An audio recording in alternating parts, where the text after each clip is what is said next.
Welcome to the Retro Craptacular podcast, where each month we continue our search for the best bad movies on the planet Earth. I am your host, Aaron, and I am joined, as always, by Matt. Good day. How are you, Aaron? I'm doing pretty swell. Got my Star Wars tickets last night. Our Star Wars tickets last night. We're all going. I'm so looking forward to that. Yeah, that's going to be good. That's going to be really good. Just watched the trailer today. Goose pimples aplenty. Oh, man. Yeah, that trailer got me super hyped. I think there's a lot of misdirection in that trailer, though. Yeah. I don't think they're really letting us in on as much as we think they're letting us in on. You know what I mean? Yeah, I kind of got that impression, too. Like, the very end shot, spoilers for a trailer, I guess, where she's like, I need someone to show me my place and all this, and then it cuts to Kylo Ren holding out her hand. I don't think that's happening. Those are from different scenes. I think they're from different scenes. I was wondering that too. Because the lighting is inconsistent. Oh, you noticed the lighting? I did. I did not. Film school. Oh, nerd. In the scene where she's saying, I need someone to show me my place and all this, it's very, still light. And then when it cuts to Kylo Ren, It's very, dynamic. there's very dynamic light. It's, flickering on his face. And, she has nothing. There's no, if it's supposed to be fire, it's not really flickering. But then, when it cuts to him, there's, fire falling behind him and light's very flickery moving. So, I think, I think those are from two different shots. I think she's actually talking to Luke in that scene. That would make sense. That's my nerd theory. What about you? What have you been up to lately? What you doing?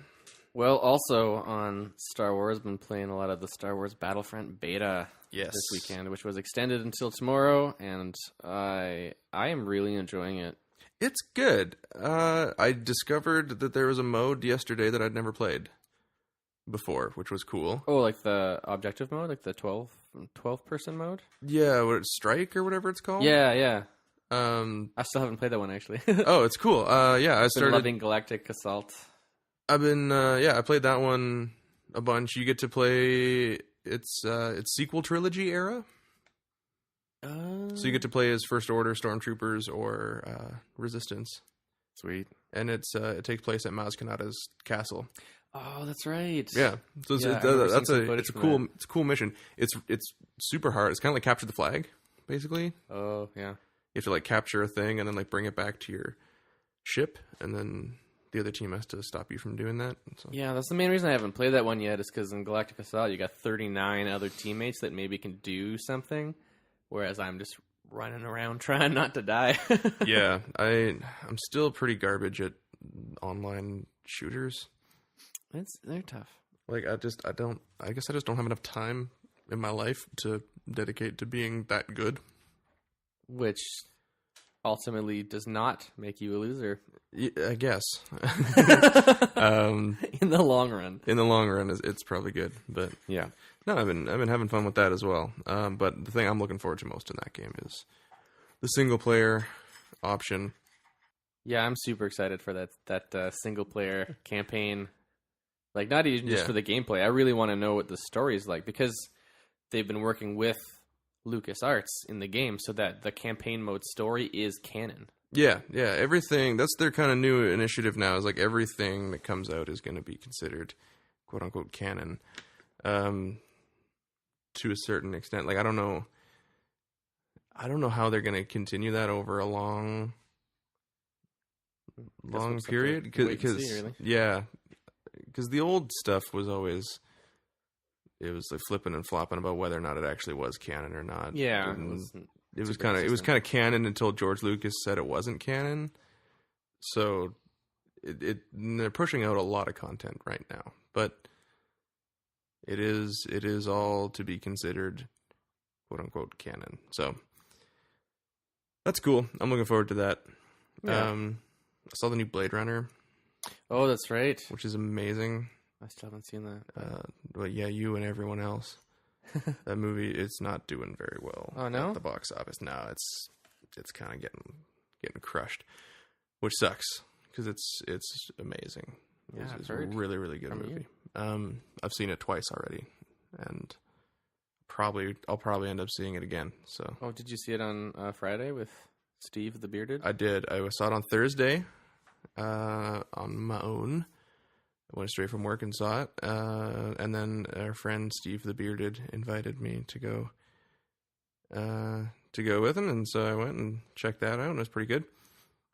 And it's like the perfect sequel. Yeah, like to but not only like to Blade Runner, but just like in general as a sequel, it's so perfect. So yeah, really stoked on that. That guy's like my favorite director working today. Denis Villeneuve. Yeah, I remember you talking about him. Yeah, man, he's never missed on a movie yet, and he's fucking Canadian, son. Nice. Yeah, so represent. Yeah, no, it's pretty great. Digging that a lot. Cool. So highly recommended. Highly recommended. And I'm just waiting for the new Friday the 13th multiplayer maps and stuff to come out. Oh yeah, for the game. I've not played that in a while now. It's kind of nerve wracking. I dropped off a bit. It was it's so frustrating. The glitchiness. Oh, of the game. It is in a way kind of like playing just a constant beta test. But it's a small independent developer, and it's small team, small game company, so I'm giving them a lot of slack. Legit. On the rope. It's still a really fun game, and they're constantly trying to make it better, and they're really good about communicating directly to their users. That's a big thing with online where they're communities. Like, here's what we're doing. We're trying to fix the matchmaking issues. These are the hurdles we're running into. We're going to try and overcome it. Mm-hmm. Don't worry about it. So that's nice too. But speaking of Friday the 13th. Segue! We did it. We did it. I didn't even plan it. I planned it. Oh. Yeah. Well, you fell right into my trap. Look, sometimes doing this show is great. And we get to watch great things. Like Chopping Mall. Chopping Mall. And BMX Bandits. Flash Gordon. Oh, some of it's gold. Sometimes it's a great time. Other times it's this movie. We watch Jason X. In the year 2455, on a routine training mission, a team of students is about to discover a life form frozen in time. Wow. They're on their way back. Prepare for docking and power up the lab. You brought him on board? Everything's under control, ma'am.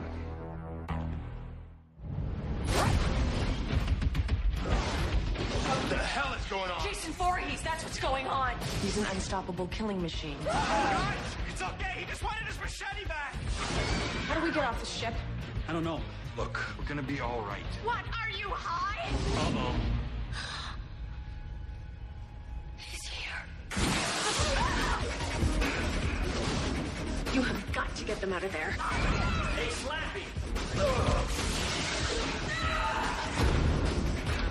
I think we're finally okay. What the hell is that? You've got to be kidding me. Oh, wow. It's been modified. Oh, you think? You guys might want to run.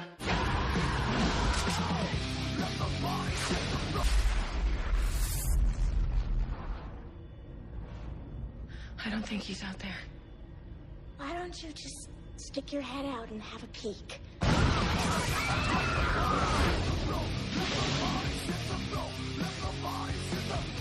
Matt, how is Jason X for you? Oh, how to put that in words? It's rough, right? Yeah. I can put it in sound. It's like, yeah, right? Yeah, kind of. How many of the Friday the 13th movies have you seen? To my knowledge, I've seen the first one twice, and then I think I saw the second one once, but I barely remember it at all, and that's it. I am not an aficionado of the genre. Second one's the one where he has the bag on his head. Yep, I Yeah. remember a bit of that. Yeah, so I put out a vote on the Twitter, and people voted. The options were Jason Goes to Hell, The Final Friday, Jason X, or Jason Takes Manhattan.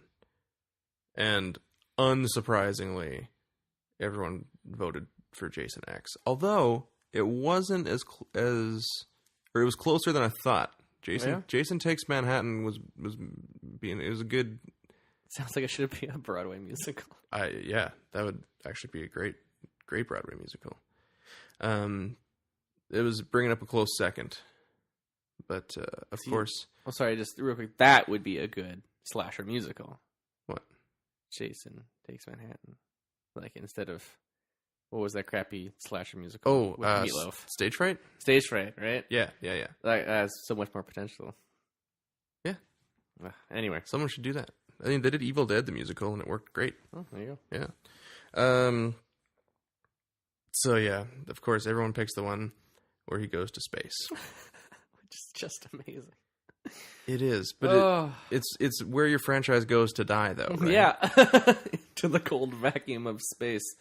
Yeah. Oh, it was so bad. Leprechaun did it. Jason did it. I think Hellraiser may have done it.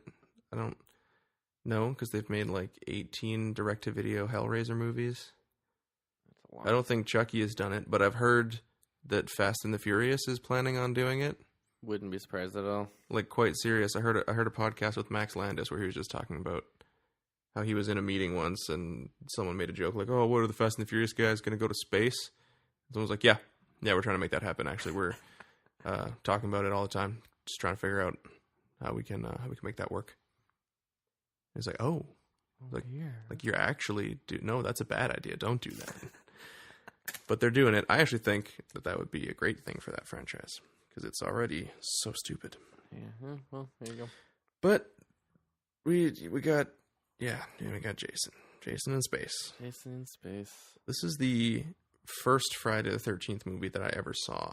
Oh, really? Yes, I watched it at my neighbor's house on VHS when we were about 9 or 10, I want to say. Wow. Yeah, 9. I think it came out when we were 9. So it was like, obviously I was never going to be allowed. My mom would never allow me to watch this as a kid. No. All my horror movies I watched at like friends' houses at sleepovers, or like my cousin, when we'd go back to Ontario for the summer, see my dad's side of the family. I had a cousin out there who's the same age as me, and we watched horror movies all the time. But yeah, this was the one.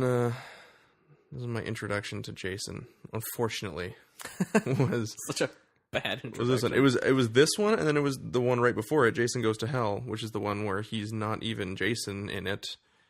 He's like a weird worm that like jumps from body to body. And what? Yeah, no, it's messed up. Oh, what? It's not good. I was secretly hoping actually that people were going to pick that one because it's hella weird. But yeah. So, Matt, what's the plot? Oh, the plot. Well, I mean, the point of any movie, any Friday the 13th movie, is to get Jason Voorhees in a position where he can kill a lot of people, right? Mm-hmm.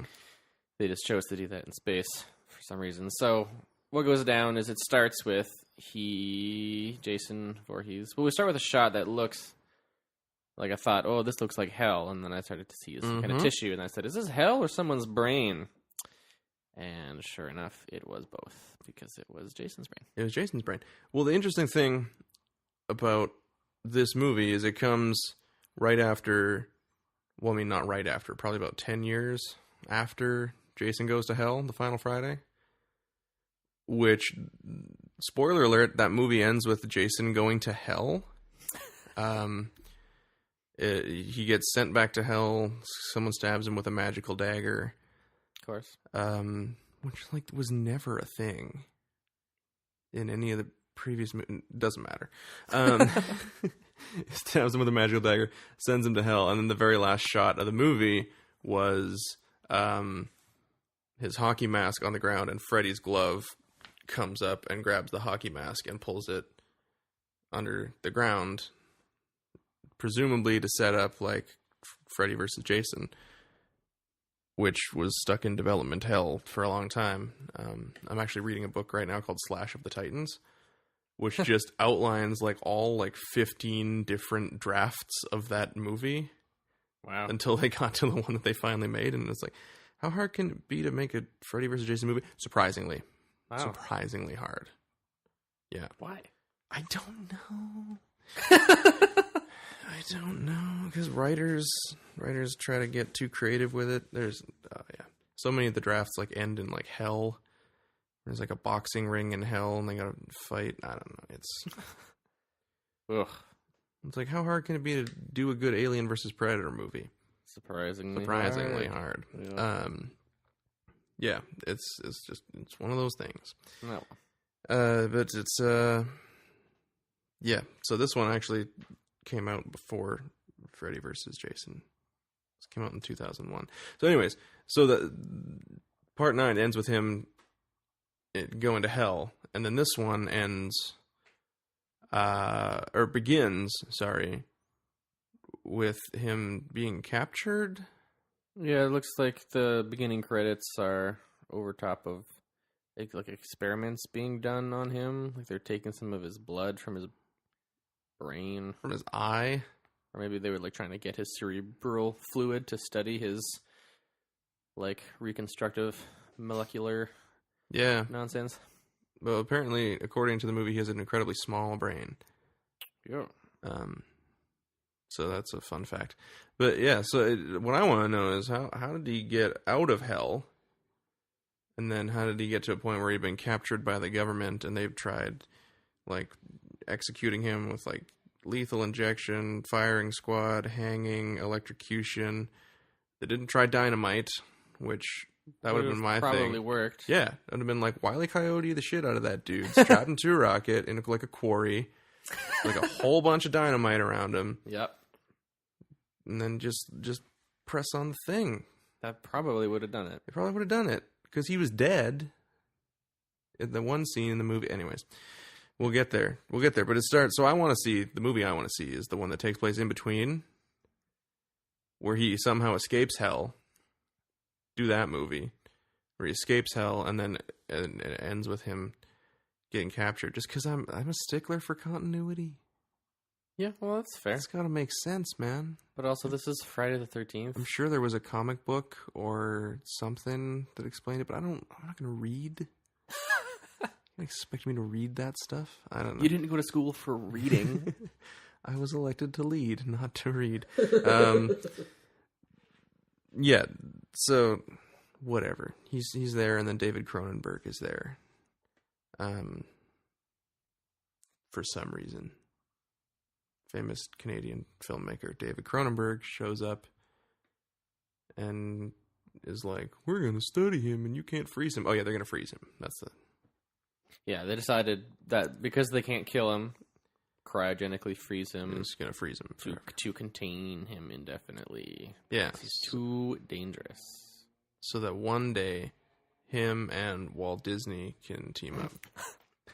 Oh, knows they can put Walt Disney's head on his body. Jason's body. Oh, Walt Voorhees. Better movie. Jason Disney? Jason Disney sounds too cute. Walt Voorhees. Yeah. That's what a great film we just pitched. Oh. Better than this. If someone at New Line or whoever owns the rights to Jason at this point is listening, Do that. Walt Voorhees. It's goldmine. Yeah. Almost as good as Mustache and the Creep. Mustache, yeah. Expansions. The best radio morning talk show ever. Mustache and the Creep. So inevitably Jason escapes, obviously, because instead of like putting him in a cage and burying him in cement, which also would have been another good way to get rid of him. You're like, man, remove I his am limbs. on fire today. Like they didn't think it through. No. Well, the normal ways of killing people don't work. Like, you gotta try the abnormal, man.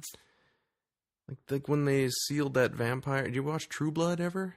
No. Okay, there was one of the seasons of True Blood. I think it was season 2 or 3. Ended with them. There's like a super old vampire. He was like this like vampire mob kingpin, I think. Anyways, he's like caused a bunch of troubles, and like the good hero vampires that we like they end up capturing him, and they, instead of killing him, they like just like put him in a pit and cover him with cement so that he'll be alive, because he doesn't need oxygen, obviously, to live, right? And so he'll be alive, but he'll just be like sealed in cement for eternity. Brutal. Going mad. Pretty nuts, right? Yeah. That's pretty fucked up. That's, yeah. Yeah. You'd seal Jason in cement. I'm so good at this. Okay, so next, if anyone needs to put down a supernatural serial killer, email the show, retrocrappod@gmail.com. I'll send you my top 10 ideas. There we go. So he's just got like a straitjacket on with like some chains. Just hanging in the middle of like a parking garage. Yeah, was it even hanging, or was this a chain connected to him that went to the ceiling, but he was still on his feet? He might have still like been on his feet. But it was chained to the ceiling, and straight jacket kind of chains with padlocks on them. Yeah, but they're the dumbest. So he obviously gets out. Yeah, because they're just chains. Yeah, kills all the soldiers like real easy. Yep. Kills David Cronenberg by throwing a spear through him. He does some of my favorite dead acting. It's real like samurai movie almost. Like, you know, like when someone dies in a samurai movie, it's all like like really like exaggerated facial expressions. He gets like a spear thrown through him. Wow, that's tough to say. Thrown through him from like way far away, and it comes like bursting out his chest. He's like and he's like this amazing like shocked face on. That's great. So good. And those spectacles really make it. Some of the best dead acting. And so then he chases our protagonist, Rowan. Yeah, I think her surname is Rowan. Like she's Dr. Rowan or something like that. Dr. Rowan. She has no first name that I know of. No. Cool. We'll call her Rowan. Chases Dr. Rowan she lures him into the cryo freezing thing and like shotguns him in there, and then slams the door and is all like, haha, I got you, bitch. Hits the ice beams, shoot the ice mist all over him to cryogenically freeze him. And then if I were in that situation and I had shut the door, done the ice, I would have like thrown myself away from it because I know how dangerous Jason is. Yeah, and also be like flipping him the double bird, just like, haha, suck it, motherfucker. As I like back out of the room. Yeah. No. But she slowly looks inside at him close to the door. Like an idiot. And gets it. Gets it in the gut. Yeah, he just stabs his machete right through that thick iron door. Yeah, his machete. Or steel, maybe. Yeah. Whatever, metal door. It's a big old metal door. Probably like stainless steel, you know? Yeah. Nice, it easy to clean. Nice, easy to clean surface. Yeah. Just if you're going to cryogenically freeze them, you want to be able to wipe that pod down after. Yeah, stuff just wipes right off, just with a bounty sheet. Mm-hmm. Yeah. Wait, bounty sheet? Isn't that like for dryers? Maybe. What's the paper towel called? Isn't that bounty? Bounce sheets are the dryer sheet. Yeah, oh, that's my bad. That's my bad. Aha. That's how much I do laundry. Yeah. So, fun fact: if you find a room in your abode is smelling a little ranky stank, just take a little bounce sheet and just hang it in your window, like right on the screen door or whatever. Like the screen part of your window. No, not like on the closed window. On an open window. Allow the breeze to blow through it. Slap it on the glass there. Yeah, it freshens up the room real nice. Yeah, that makes sense. It's a good trick. Also, you can put a couple of bounce sheets in the bottom of your clothing drawers. Oh yeah, keep your your dress or whatever. Yeah, it keeps your clothes smelling real nice too. Yeah, old clothes get kind of that musty smell to them. Yeah, that's a great way to avoid that, Aaron. Yeah, thank you, Matthew, for your reassurance. Bounce sheets. Yeah. Smells. This show is not brought to you by Bounce Sheets or its competitor Schmounce Sheets. But if either want to sponsor us, one of them is real. Yeah, retrocrappod@gmail.com. Hit us up.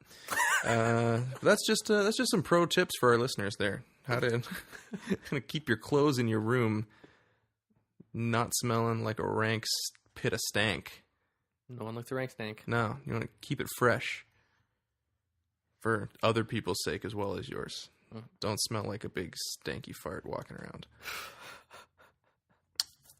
So because she got stabbed in the gut...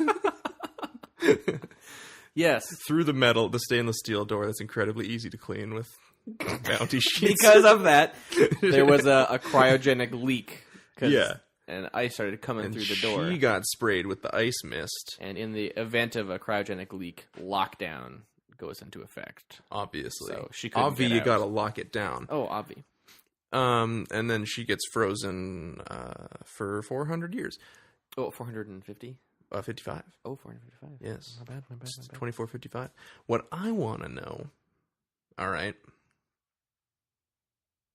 why did no one go looking? In 455 years? Yeah. Or like the next week. Like, well, we were going to freeze Jason Voorhees. Like, oh, no. The general doctor, whatever guy, David Cronenberg, and they were going to go pick him up, and they're going to bring him back to the research labs. Like, oh, did they ever come back? No. Oh, maybe something real awful happened. We should go look. Because it's Jason freaking Voorhees. It's Jason Voorhees. And they go look, like, oh, look, Dr. Rowan managed to freeze him, but it somehow also, and during the course of that, got stabbed, and there was a leak, and now she is also frozen. Let's find a way to revive her or something. Thaw her out. I don't know. No one... Yeah, no. Apparently everyone just sort of gave up. Real quick. Or it was so top secret that no one knew about what was going on. But anyways, lucky for her, 400 years in the future, a group of college students go on a field trip to Earth. Yeah, some kind of learning expedition. And there's like a planet-wide dust bowl happening. Yeah, Earth is uninhabitable. 2455, everyone. Mark your calendars. We will all be dead. Yeah. Because it's over. Because that's how time years works. In the future, yes. But also, people listening in the future, you'll all be dead. So if you're still on Earth. So if you're listening to heed this warning. You are dead. Yeah. Let's not maybe threaten people in the future. Okay? It'd be bad for our longevity. That's legit. So they find that facility, and they're all stoked because they're like, whoa, perfectly preserved people. From old Earth. From old Earth. And I'm like, the dude is way dead, but we think we can revive the girl. That'll be great. Yeah, and while they're there, there's one, like, obvious wastoid of a student who, like, gets his hand stuck to a cryogenically frozen mug. Oh, yeah, you gotta have the stoner character in every movie. He's ridiculous hair. And, he bumps Jason, who's standing with his machete raised, and then he falls and cuts off the guy's arm with his machete. Yeah. Even though he's completely frozen. Yeah. Still cuts off someone's arm. But luckily it's the future, and they can just, like, slap a Band-Aid on that and then reattach his arm later with nanobots. Yep, it all worked out fine. Totally fine. But I just thought that was hilarious. Yeah, no, that was good. Even when cryogenically frozen, Jason will cut off your limbs. He'll cut off your arm. One fun fact. I tried looking online to see where this was filmed. And I couldn't find out, but I'm pretty sure it was shot in Vancouver. In our own backyard of Vancouver. Oh, really? Yeah, I think so. Because here's my cyber sleuthing ability. David Cronenberg is in it, and he's Canadian. So I'm pretty sure it was shot in Canada because I don't think he leaves Canada. Not allowed to, or no, he just doesn't. He chooses not to. No, but I know that the girl that plays Rowan and the girl that plays KM-14 both starred in Andromeda, which would have been on the air not that long after this movie came out, And that was definitely filmed in Vancouver because a lot of my film professors worked on that show. When I was at university, they were talking about like, oh yeah, Kevin Sorbo. If you don't see his face, it's not him. He would come for his close-ups, and then the rest of the scenes are just a body double. Wow. He'd go back to his trailer. He was Hercules. He doesn't got to stand around for that kind of shit. Well, yeah, okay. You know? So, which apparently Natalie Portman did that on The Phantom Menace, too. Oh. So there's scenes where Keira Knightley is literally playing the double. Like she's dressed as the queen, and Natalie Portman's also in the scene disguised as the handmaiden, like in the plot. Oh, yeah. But then there's also like far away scenes where It's just the double. Natalie Portman would be like, I want to go back to my trailer, just get Keira to do. So she's actually playing Natalie Portman, but just doubling her. Well, that's complicated. Isn't that weird? Yeah, it's a weird word. And it's weird to think about, too, especially if you're like Keira Knightley and you're like 14 or 15 or whatever when you're filming this. You're like, so am I the queen or am I not the queen? What's... Oh, dear. Yeah.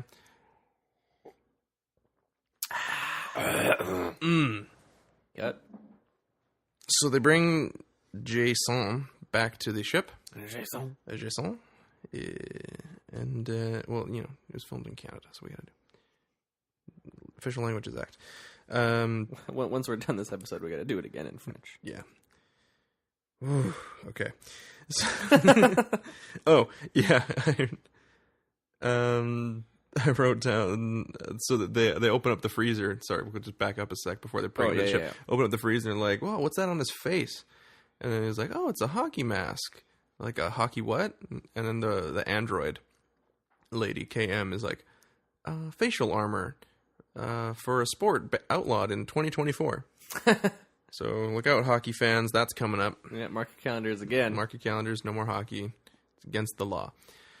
And as a Canadian, I was kind of like, what the hell? What do you mean outlawed? Yeah, but, you know, like, I guess it's too barbaric. Too developed to be more violent. Maybe. In 2020, they started putting spikes on the side of the hockey puck. Oh, that'll do it. And then 2022 is when they rigged explosives inside the nets. So they were going through way too many goalkeepers. Oh, so every time you score, it would blow a up. bomb goes off. Yeah, and it kills the... half the rink goes up in flame. Okay. Mm-hmm. It wasn't exciting enough. For the yeah, viewers. the viewership was dropping off, so they had to add the thrill of death. Yeah. Well, like gladiator fights came back, so yeah. So hockey viewership was just plummeting. 2023, they add actual blades onto hockey sticks.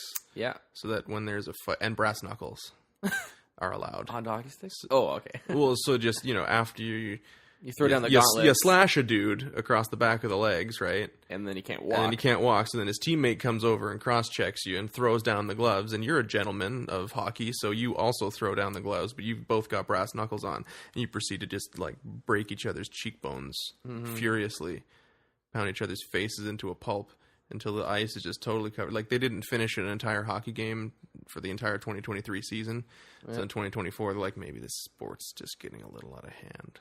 Yeah, and they just had to. But instead of reverting back to just, you know, shoot the puck in the net and you score and don't kill anyone, they're like, obviously we'll just get rid of it. Yeah, because can't go back from that. Yeah. Too fun. Yeah. So that's our fake history of how hockey got a real fake history of how hockey got outlawed. So good stuff. Sorry guys. So they bring him onto their spaceship and they put him in like a dissection lab. And they bring Rowan into the rejuvenation lab where they're also reattaching Stoner McDreadlock Face's arm back on. What's his full name? Yeah. Yeah. Did you notice that? Like he had like from the front, it just kind of looked like he had like really long, scraggly, kind of like weirdly curly, messy hair. But then in the back, he had like some dreadlocks. It was like underneath like the top layer of hair, he had some dreadlocks that were like coming back into like a ponytail. Yeah. Did you notice that? Yeah, I did. It was disgusting. It was horrible. It was and I mean, honestly, like one of my least favorite things with this whole movie was just like the wardrobe. Yeah. Like the costume designs. I mean, it's so. I think it was actually like delayed a bit. Like I feel like they shot this in like 1998, 1999, which is kind of why it looks so awful. Okay, yeah. because it came out in 2001. But Okay, I might not know much about fashion, but I do know that the 90s were bad. They were bad. Wait, I don't know. Like, you can kind of tell it's the 90s because none of the women's shirts cover them. Yeah, that's part of it. Yeah, they're all like way too short, or like the one character, Janessa, just has it. Just the front of it's just open and just kind of covers the side parts. Yeah, it's like almost a vest that just has like 3 clasps in the front. Yeah. They don't connect the vest. They're just like strings. Yeah. Ugh. Or like if you cut, but no, this bit's going nowhere. And then all like the soldiers, their armor just really made me think of like roller derby. Yeah, like rollerball. Remember rollerball? Yeah. Yeah, totally. Yep, that's what it was. It was like they had the leftover armor from rollerball. They bought it on the cheap and just like spray painted it all Oh, it's a so different bad. color. But it looks like, okay, so like this came out like 2001. This came out the same year as like Lord of the Rings, The Fellowship of the Ring. Okay, Oh, okay, yeah. and I'm not gonna draw comparisons between the two because one is obviously better than the other. Which one? It's Jason X. Okay, good. And but Jason X looks like it was shot on like the set of like a really, really canceled sci-fi show. Yeah, definitely.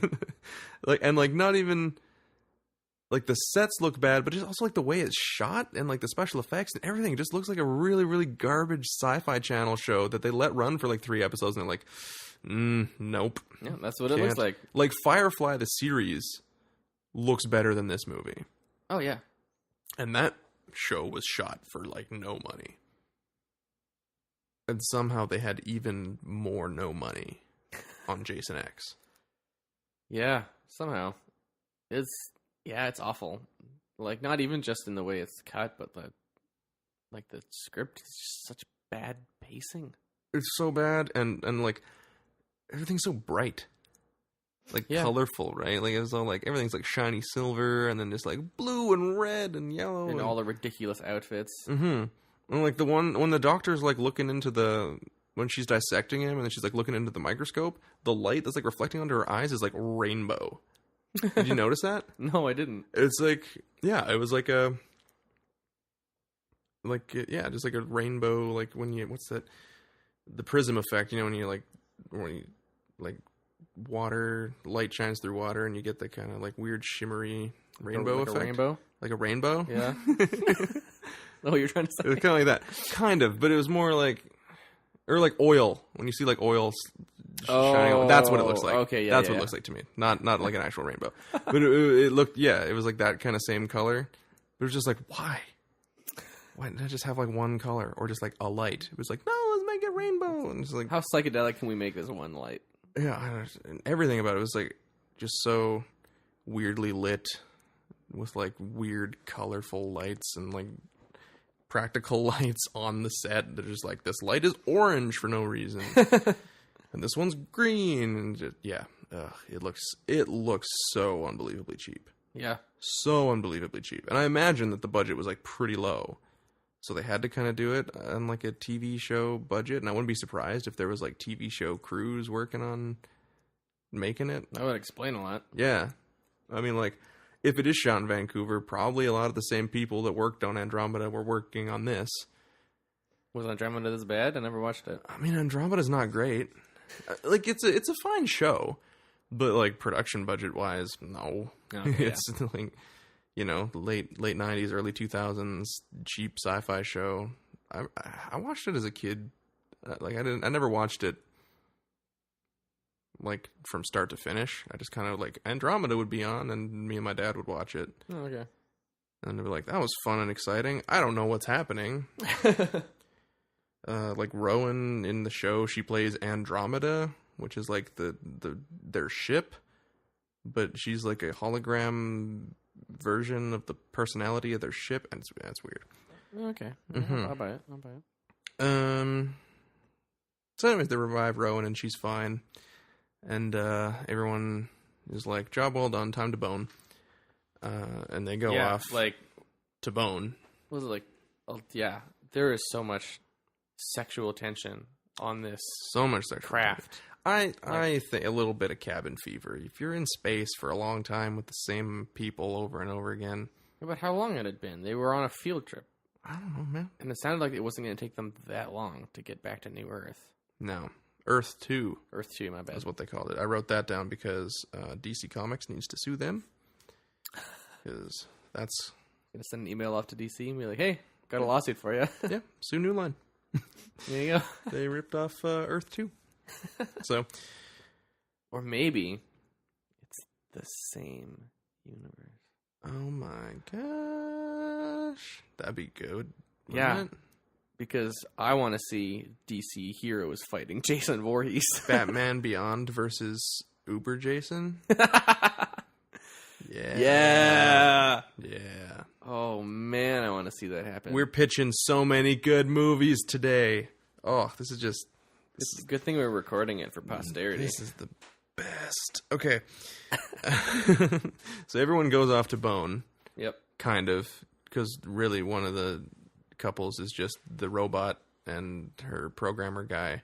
And she's got like nipples that she's stuck on. And she's like, do you like them? And he's like, why do you need those? And she's like, Janessa has them. He's like, yeah, well, Janessa's real. He's like, And then the nipples just fall off. And she has no nips. Yep. She's an android. Yeah, 'cause why would an android need nipples? No reason. No reason. Unless they're a pleasure model, like in Blade Runner. It all comes back to Blade Runner.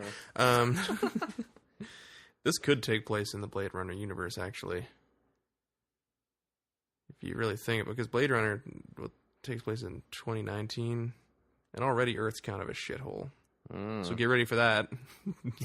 One more year. 2019 more to count. And 5 years after shithole, hockey is outlawed. Yeah. Because everyone's too busy boning robots. There you go. Yeah. Did the type of lovemaking, if you want to call it that, in this movie, did you find that off-putting in any way? I found it like, well, let's go to the worst one, which is student and teacher. Mm-hmm. Wherein the teacher, the man, Yep.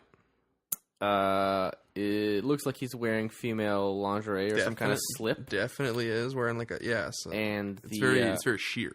And you see right the through it. student who is banging him for a good grade and or pass on her midterm. She at least seemed mostly clothed. I don't know how much actual banging is going on. Oh, I assumed that they banged, but yeah, she was wearing underwear. She still got her underwear shot, on. which, yeah. Anyway, she's got this really ridiculously large clamp-like thing. Yeah, like a real big set of like medical pliers. Yeah, which she is using to... Like Cole would use them to hold a sandwich. Yeah.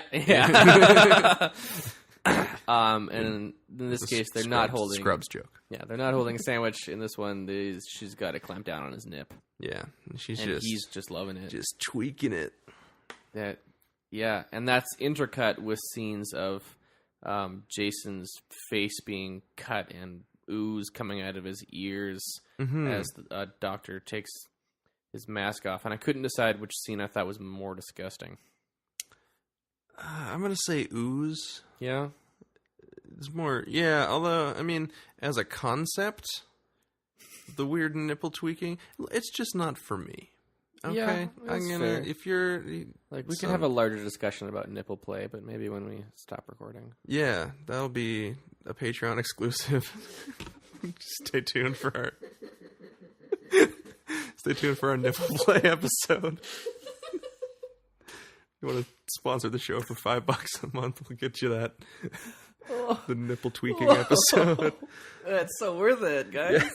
Yeah. Look, if the dude, maybe he's just a bit of a weird sex pervert, and if just having his nipples twisted by pliers is the worst thing he does sexually, then I'm kind of fine with that. Yeah, that's fair. If that's how he gets his rocks off, he's not hurting anybody. If anything, he's the one getting hurt. Yeah, that's Masochism, right? Yeah, I get masochism and sadism mixed up sometimes. that's masochism. Yeah. Weird. It is weird, but we'll dive into that on Patreon. So, I'm just imagining, like, sitting down, setting up the mics, getting out the computer, setting everything up, and then just talking about nipple play for the people that that pay to hear that. I can't. My mom's a patron. We can't do that. Okay. We're good. Just in case anyone didn't get the joke, we're not doing the nipple episode. It's the last we're going to talk about it. Please support us on Patreon. Please support us on Patreon. And if you really want it. No. We're putting our foot down. No. Maybe we'll try and find Nope. more movies that have it in it, so we can just kind of casually bring it up every now and then. It'll seem like we're doing our job, but We're just... yeah. Yeah. All right. So the way that this scene is cut, getting back into our incredibly serious film analysis here, it does seem that like the promiscuity, the air of sex is what's arousing Jason from the grave, not...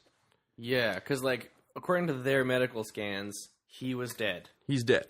Yeah. And he's on the table. Obviously, we know he's going to come to life. He has crazy regenerative properties and was cryogenically frozen. Also, the title of the movie. Oh, yeah, what was it again? It was Jason X. X. Yeah, it's kind of be a shitty movie if he didn't come back. So yeah, the way it's cut, it's like there's like 3 different couples all engaging in rat bagging coitus. They're all pocket dogging it, and he slowly, like, his hands break off the ice. Yeah. Until eventually he just goes whoop and just sits straight up. And then the doctor's kind of does like without turning around, just kind of like, probably nothing. Goes back to her oil slick microscope. And then gets killed. Probably my favorite kill in the movie. Maybe it's up there. It's pretty intense. It's a good way to start the killing of the whole crew. Because like there are a large number of people on this crew. There's a big body count. Yeah, and obviously that's just so that more people can die. Yeah, that's the point. And kill number 1 on that boat in space. The first space kill by Jason Voorhees. It's pretty phenomenal. Yeah, grabs her head, sticks it in what I assume is liquid nitrogen. Yeah, it's like a sink full of liquid nitrogen. Space liquid nitrogen. Yeah. She was using it she like took out one of his eyeballs and dipped it in there to preserve it. Right. Yeah. Because he was frozen and then he was thawing. And so then she refroze him. Not supposed to refreeze meat though. Yeah, I've heard that's not good. Yeah, I don't know what it does. I've never tried it. Well, apparently it can kill you. Really? Well, Jason did. Oh, right. Ah! You brought it because the movie. I'm stupid. So, I thought literally you were dropping some knowledge about refreezing meat. I know it can kill you. Like, no, you'll die. It'll make it toxic. I'm like, what? Whoa. I don't know. I really regret. That's the case. Yeah, I don't know either. Someone Google it. Email the show. Let us know. Because we can't Google it ourselves. Well, I'm not gonna. I'm not that interested, but if someone else is interested enough. By the time we're done, I will have forgotten. Yeah, exactly. But maybe we'll have a hot tidbit to talk about next week.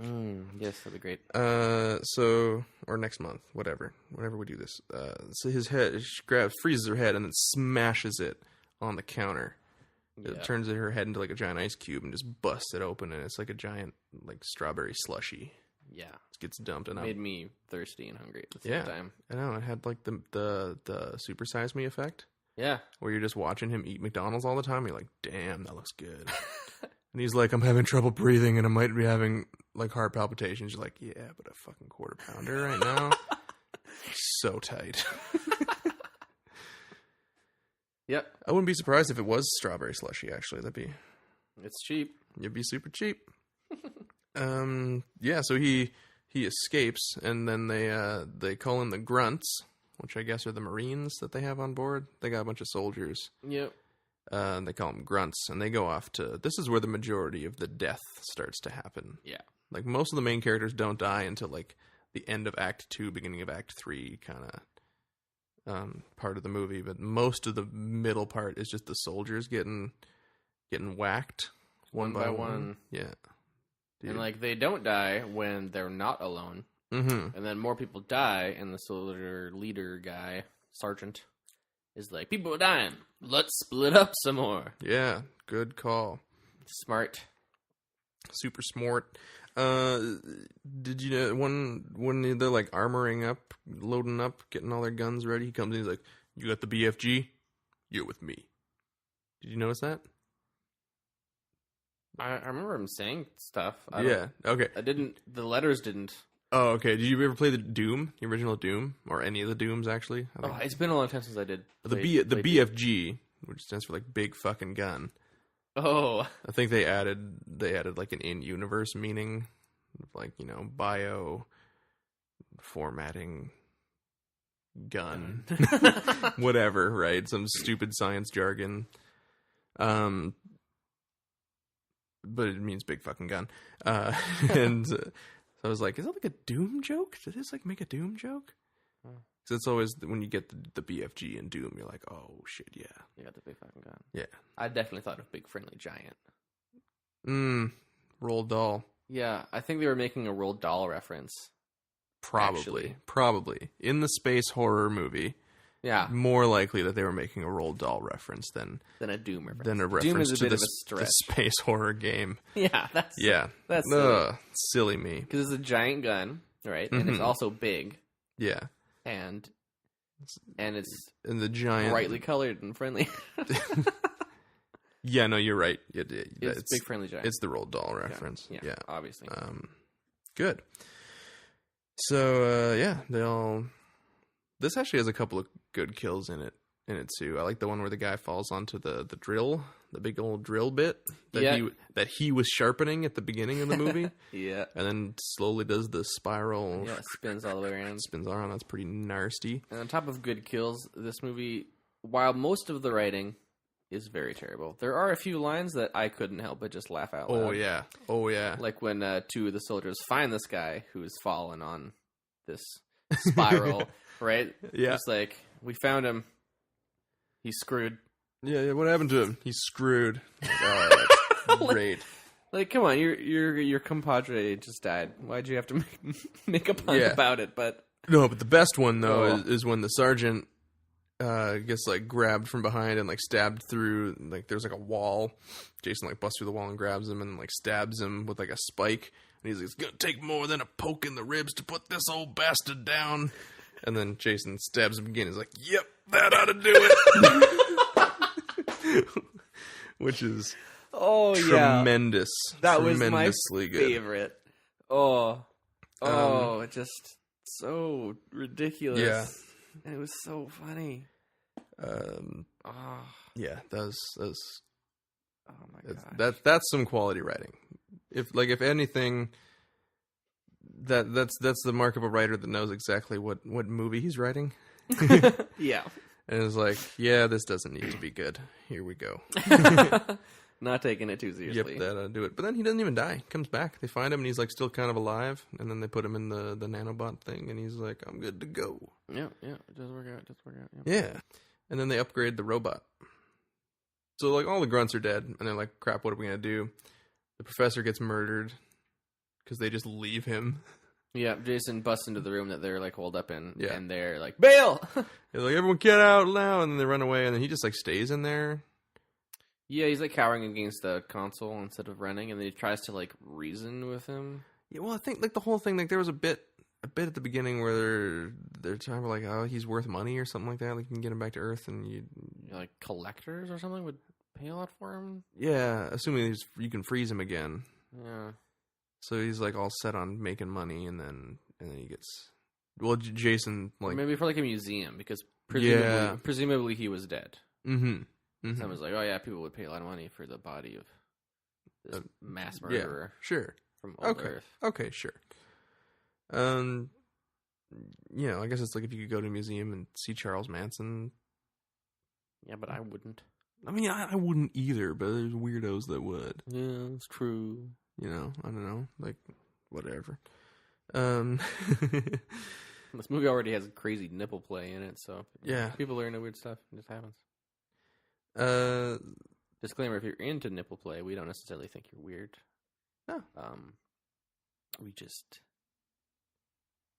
we said we wouldn't talk about it No, anymore. yeah, That's my bad. But why you just keep bringing it back? I understand it's a tough topic to get off of, or to get off on. Oh. Yikes on bikes. So then they upgrade the android lady, Which is just terrible. Is so bad, right? Like, like her and the guy who programmed her, who like they've been making one of the crewmates specifically makes jokes about her being his like sex bot, Which she is. yeah, which he denies. But then like she's like, our probability of surviving is 12% or something low like that. And he's like, what? Can't we make it any better? And then they kiss dramatically, and she said, now it's 53. Like, can we get it to 100? And then they kiss some more. And then presumably, while Jason was hunting everyone else down, they boned, and then he reprogrammed her and put her in a very tight leather outfit. Yeah, it was like, look, we get it. The Matrix just came out, and you're all really excited about it. But, dude... Yeah, and it just wasn't even a very good outfit. It's so bad. That whole scene, I wrote down, because there's one point where she has a lot of guns, right? She has like these like machine pistols or whatever. She's like just shooting the shit out of Jason. And then there's like one point where she like points the gun at him and then turns it sideways. Yep. And I'm like, oh, it's a kill shot. It's a kill shot. Turned it sideways. But yeah. Yeah. I just wrote down Android fight ... What the fuck? We're so lame. So it's the cheese level just really rises. Yeah, and she's just like loving it and like has a big smile on her face as she's doing it. Yeah. Because she's been programmed. Love violence now, I guess, yeah. They put a violence chip in her. But anyway, it's like Data's emotion chip, but it's the violence chip. But the room that they were in was like the arsenal where he reprogrammed her. And one of the things he said is that they have enough like explosives or whatever to like level a moon or something like that. Yeah. Which you gotta wonder like why no one used that already. It's just like, let's blow him up. Yeah. Yeah. Great idea. And so she's got some huge ass gun, some BFG. Yeah. And she like blows off one of his arms, and then blows off one of his legs, obviously on opposite sides of the body for symmetry. And then she shoots the wall behind him a whole bunch, like in a silhouette around him, and then does some crazy, super fast cartwheels and flips, and then kicks him, and he busts through the wall and lands in one of the medical bays, and lands on one of the tables that like breaks and sparks a bunch, and then she blows off his head. First she blows off like his leg and stuff. Did you mention that? Yeah. Okay, maybe I wasn't paying attention. I'm right here. Okay. So anyway, yeah, using explosive weaponry, and he dies. He got his head blown off. Yeah. That happened. He's dead. Yeah. Great. And so then they go and... it wasn't that hard. Nope. Turns out it wasn't. Use a good weapon. Use something to blow up his brain. Yeah. That was all. Clearly they've never played a zombie game. Like earlier, like when the grunts first go after him, and he like almost kills the engineer that's there, and then it's like, get down, and they start shooting him, and they're just using like normal guns. And there's three of them just like unloading like crazy. Yeah. And the shot of them, especially like the sergeant, his gun, and you just see him like moving it side to side. Oh yeah, it's just like spraying bullets everywhere. Yeah. Like he was standing right there. Jason was standing right there, and they're shooting at him. A lot of guns, but they're shooting all over the place instead of at him. And then they lose him. Yeah, he just disappears. And then he's not there anymore when they were shooting at him, and they just kept shooting. It was really bad. Yeah. So anyways, he happens to land on the nanobot table. And the computer just is like, oh, this thing is dead. I should revive it. And then it turns him into Uber Jason. Yeah, because the nanobots cover his body, and we see on the computer it's like not enough like biomaterial to reconstruct. Mm-hmm. And it's like abort, but then it's like abort denied. It's like searching for synthetic material to replace. And then the nanobots kind of like spread out across the medical bay. And then the next time we see him, he is Cyborg Jason. Yeah. Do you think that's because they like... Because he had she threw the machete back into him, and they got stuck. So I think the nanobots like picked up on the metal from the machete, and then we're like, oh, we'll just make him metal. Ah, maybe. I didn't think about that. Maybe we're thinking too much about it. I think so. This movie is... Because they also reconstructed So his dumb. machete. You see him holding it, and it's a different shape. Yeah, he got a new machete. His space machete. His space machete. Oh. So this leads to my favorite scene in the movie, actually. I think I know what it is. Yeah, so Probably my favorite scene, too. probably. Take it away. So they track him, or they decide they're going to try and escape in the shuttle. No, they already tried that. And then, oh, right, the rescue ship is coming to get them. But they decide they got to blow off part of the ship because it's compromised. But Yeah, there's a hull breach on the main part of the ship. Mm-hmm. And so they can like blow off these connecting tunnels to, or like bridges in between the two parts of the ship, and then they can stay in the non-compromised part of the ship. Mm-hmm. And so they're doing that, but like we got to distract Jason, and Sonoran, who's the robot lover, is like, I got a plan. And he's like, initiate program Crystal Lake 1980. And then it cuts to the holodeck where they like lure Jason into the holodeck, which is kind of set up before. There's like some guys playing like an alien shooting game in there earlier. Although, so they had like brain things on. Yeah, they were like sitting on the floor to play the game. But then Jason just walked in and he could see everything. You know what? It's not important. So, so it generates a holographic Camp Crystal Lake in the 80s, which is great. It's a nice like throwback to the rest of the series. And then it generates two girls. Two bimbos. And they're like, hey, do you want to... you want a beer? Yeah, do you want a beer? Or do you want to smoke some pot? Or we could have premarital sex. We love premarital sex. Which is so great.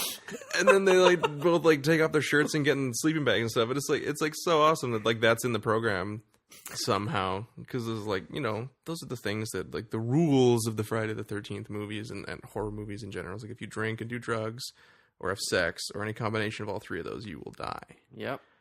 The rules is established by Scream. Well, I guess established by earlier horror movies, but made public knowledge by Scream. Yeah.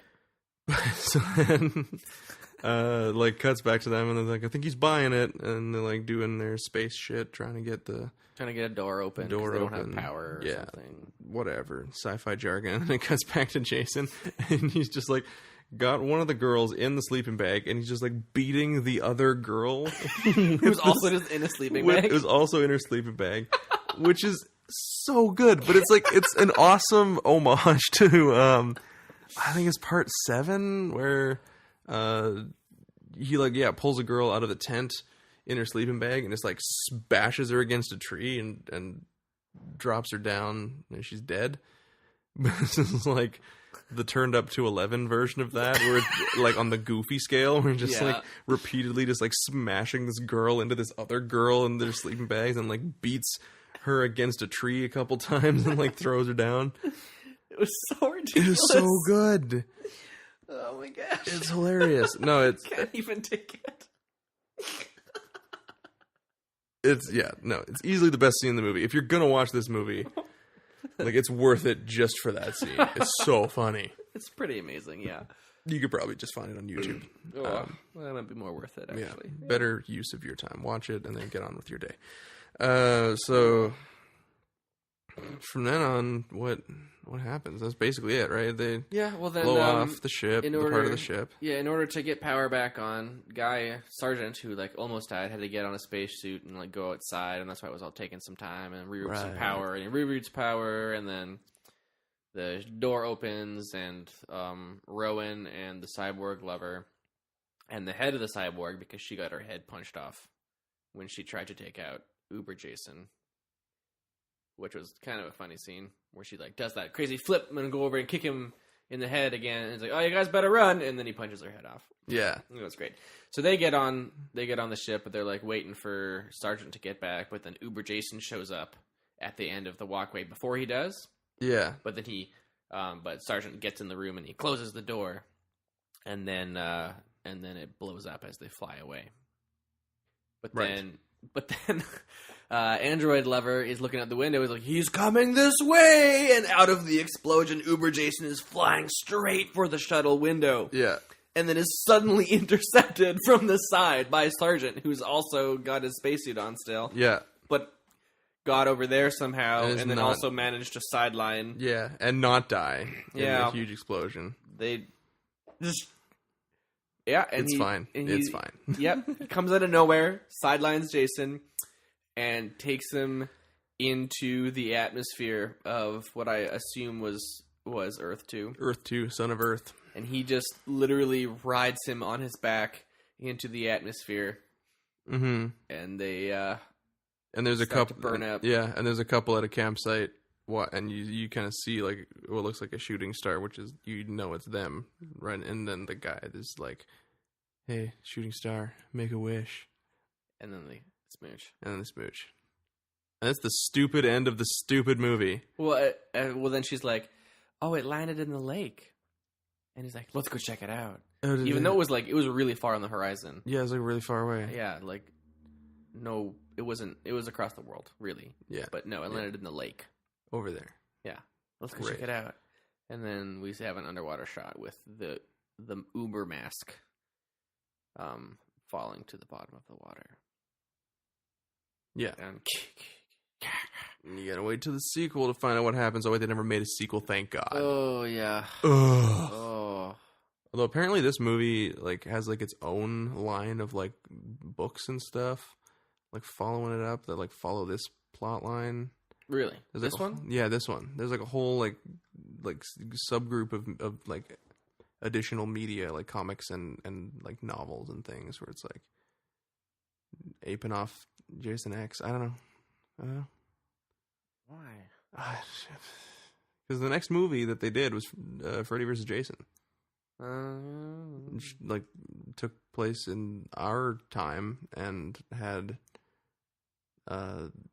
normal masked Jason. He wasn't in hell. Yeah, don't know. Yeah, no continuity there whatsoever. Don't know. They really just threw it out the window. It's like worse than the X-Men movies when it comes to continuity. They just throw it out the window. Yeah. Oh. Try to use time travel to make it make sense, but no. It doesn't. Ugh. Ugh. I hate this movie. Oh. All right, so very bad. What? Anything you need to add to this? I think the thing, like, out of everything that was terrible, what really bothered me the most was what was the point of Rowan's character?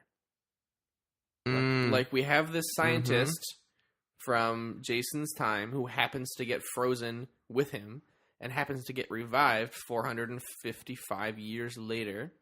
Yeah. Who does basically nothing. She does the least in the movie. Yeah, she's like revived and they're all like, "You're alive now." And she's like, "I'm alive now. Where's Jason?" He's like, "Oh, he's dead." And like, "We tried to kill him and he didn't die." He's like, "Well, he's dead." And like, "Can you show me?" And then they go and they find the dead scientist because Jason's obviously not dead. And then that's the only point where she moves along the plot, really. Yeah, well, right before they bust out the simulator thing, they're like, someone has a line about like, well, what about you? You're the Jason expert here. Yeah. And then they come up with the hologram simulator thing. Yeah, you're the Jason expert here. Would this work? And Would this very specific simulator program that we have already programmed into our computer, would that work?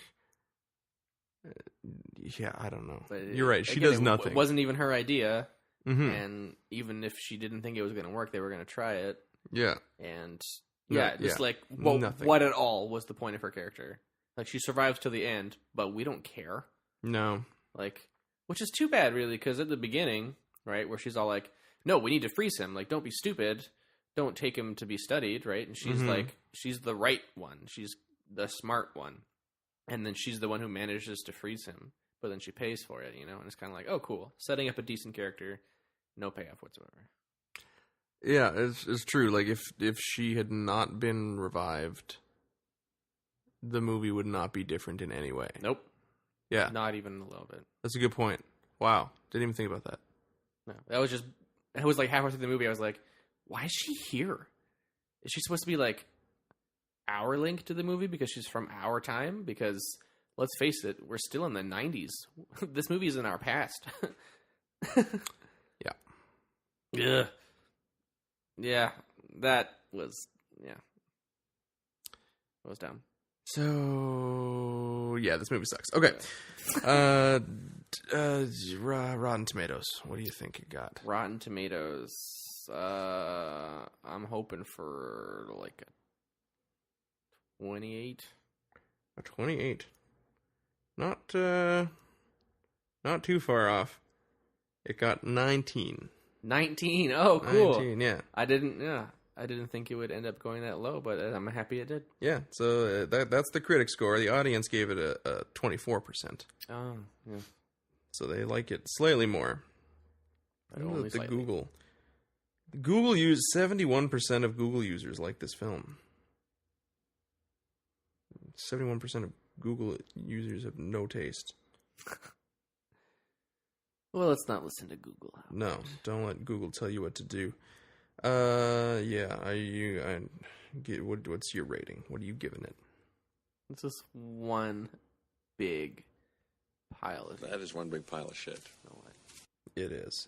I totally agree with you. I'm gonna give it a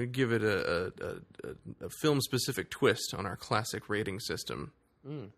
Instead of saying what you said, I'm gonna say that this movie sucks on so many levels. Oh, this sucks on so many levels! Great, because we... Yeah, that was another line. yeah, where, that was a good one. Yeah, Gro Before- gets sucked through a grate that's against a wall where there was a hull breach. Yeah, so Just before she dies, she has to rattle off that line. yeah, this movie's real bad. Oh, Real sucks on bad. so many levels. That was very appropriate. Good job. Yeah, thanks for making us watch it, Internet. This is your fault. I guess it's kind of my fault. I put it on there. I'm not surprised that this was the one that was picked. It kind of makes sense. Yeah, well. But, yeah. And that was Jason X. It's one for the history books. But not the good history books, like the kind that you read while you take a dump. Those ones. Bathroom history books. Yeah. This is the kind that if you do find yourself running out of toilet paper, you don't mind tearing a sheet out of that book and using it if you absolutely have to. Those kind of history books. There you go. So anyways, that was we dealt with that.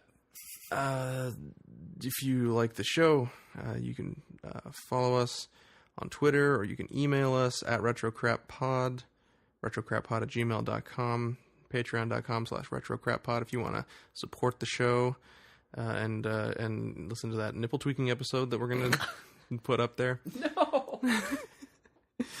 And we're on iTunes, Google Play, iHeartRadio, YouTube, anywhere that you want to listen to podcasts, we are there.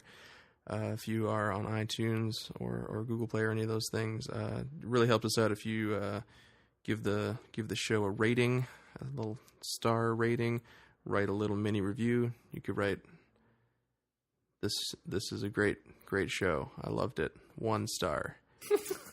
put it out there. It helps us. The more reviews we get, the more the show becomes visible on the YouTube or on the iTunes platform, podcast platform. So really helps us out a lot if you guys do that. And we are going to be watching a Hulk movie next month. Oh, yeah. Yeah, Hulk TV movie where he teams up with Thor. Or he fights Thor? I'm not quite sure. I'm looking forward to that I think one. it starts one way and ends up the other, doesn't it? Like where they start fighting and they end up friends? I think so. Or they start as friends and they turn into frenemies. Oh, we'll have to find out next month. It'll be good. It's one of I don't remember what it's called. I'll post it on the thing so people can see it. But it's the Hulk TV movie where he meets Thor, because Thor and the Hulk are meeting up on the big screen next month. That's right. Yeah, it should be good. I think it's directed by the dude that did What We Do in the Shadows. Oh, is it? Yeah. Oh, wow. I know. Interesting. Super weird, right? Yeah. He went from like directing that and Eagle versus Shark, which is a great movie, Oh, boy. to directing like a super huge Marvel blockbuster. Yeah, we will see how that goes. It's gonna be pretty good. I think it looks pretty good. Good. Anyways, from all of us here at the show, until next time, keep watching crap.